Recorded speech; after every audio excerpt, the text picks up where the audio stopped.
question is like you have the highest score among like think you did differently from the other batsmen, considering that a lot of them played for the turn and got straight delivery? Like, what differently did you do, like in your mindset? What different you do from others? No, to be honest, I didn't do anything different. When you're playing on a pitch like that, we've spoken this many times before that you need to have an intent. You need to look to score runs as well, because you can't just keep blocking. As we saw, odd ball might just turn, odd ball might just skid onto the stumps if you play for the turn. So it's important to keep that intent and try and use your feet, try and do as many things as possible, to stay ahead of the bowler's mindset, because it's very, very important when you're playing on a pitch which has a lot to offer to the bowlers. You just need to be slightly ahead of the bowlers at times and need to make sure that you try and find ways to score runs. So all I was thinking was trying to find ways to score runs. My thought or my intent was not to survive. My intent was there to try and score runs as well, while respecting the good balls. So that's all I tried to do. The pitch was uh, it was an interesting one. Odd ball was, like I said, odd ball was just coming in, and some was taking turns. So when you're batting on a wicket like that, you need to have a clear mindset, and which probably I think I did, until I played that sweep shot in the first inning. What is it that is required for any batsman to actually survive? And have you been a part of such a weird test match as such as? No, I don't think so. I mean, to be honest, there is on a pitch like that. I mean, which pitch didn't do anything? Honestly speaking, if I look at and if I can recollect, a lot of the balls, most of the batter got out was to a straighter delivery.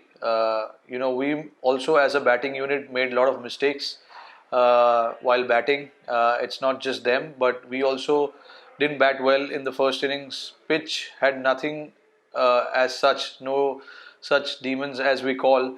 There was nothing like that. It was nice pitch to bat on. Once you are in, you can score runs as well, as we saw.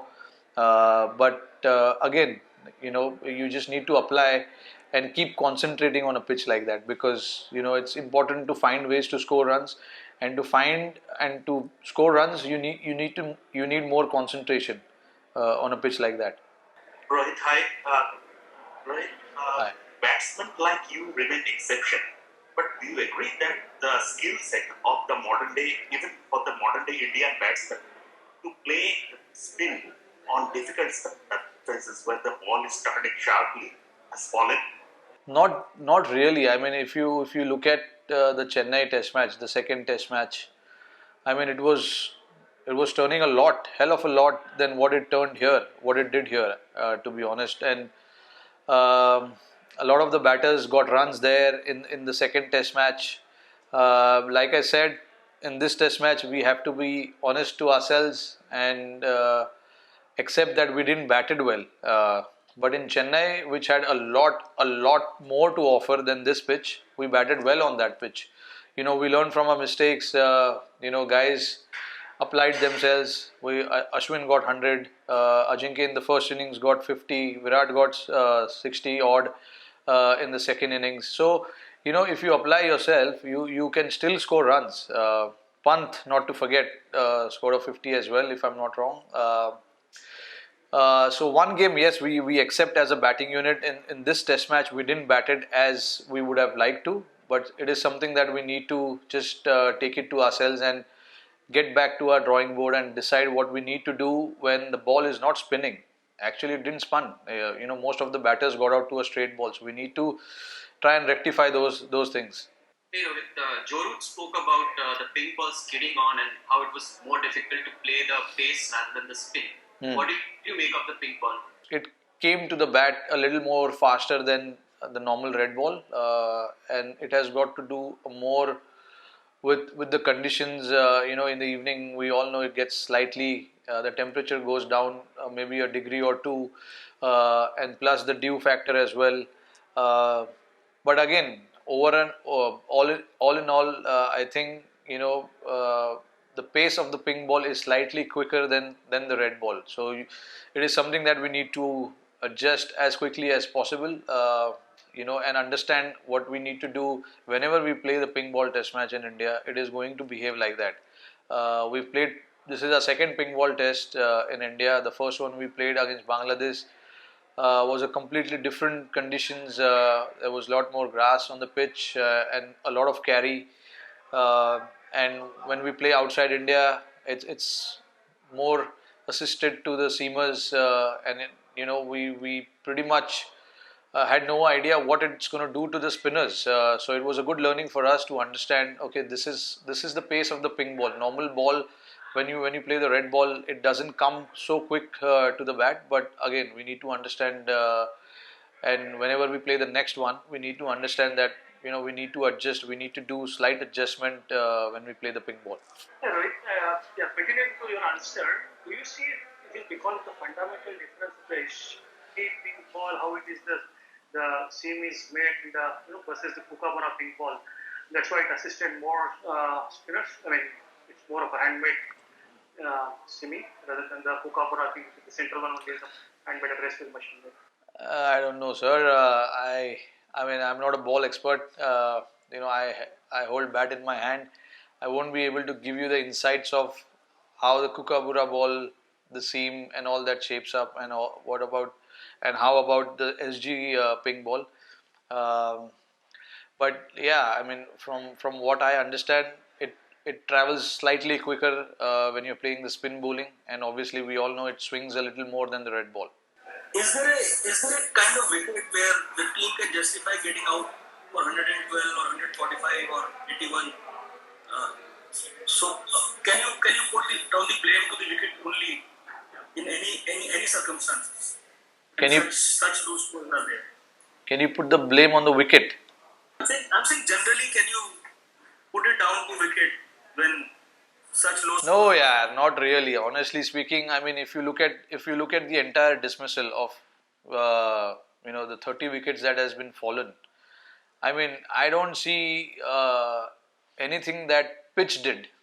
The batsman didn't apply the technique. It is from our side also, not just them, but us also. Some of the shots as a batting unit we played were not up to the standards. Uh, and again, I mean, the pitch was completely fine. It seems a very normal pitch to me. It is a typical Indian wicket where it'll turn, odd ball might just come in. That is what the Indian wicket is all about. And we just made mistakes from our side, having to understand that which shots we need to play, which ball was coming in, whether to play cut shot or not, whether to go over the top or not, whether to sweep or not. So those are the things you need to understand when you're playing on a pitch like that.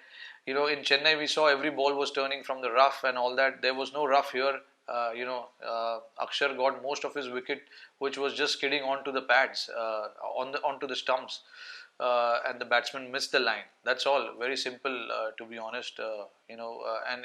We did the same. I mean, some of the shots as a batting unit we also played were not, up to the skills that we have. But it's a good learning. We can understand from this that it was a ping ball. We haven't played spin so much with the ping ball, so it was a good learning for us as a batting unit. Whenever we play the next, I think we'll be very well equipped to handle that. Rohit, can you talk about Axar Patel? Your views on him and especially for then get how after that.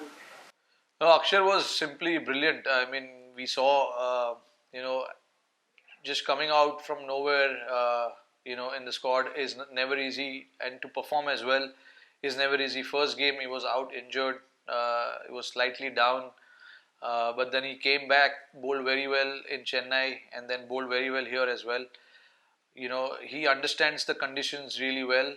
He knows how to vary the pace and what lines to bowl, which is very very important as a bowler, to understand your line to the right hander, to the left hander is very important. And I think what he did brilliantly in this game was he made the batter play most of the balls, which is always important on a wicket like that, which uh, you never know which one is going to turn, which one is going to come straight. So on a wicket like that, it is important to bowl stump to stump, and I think he did that pretty well.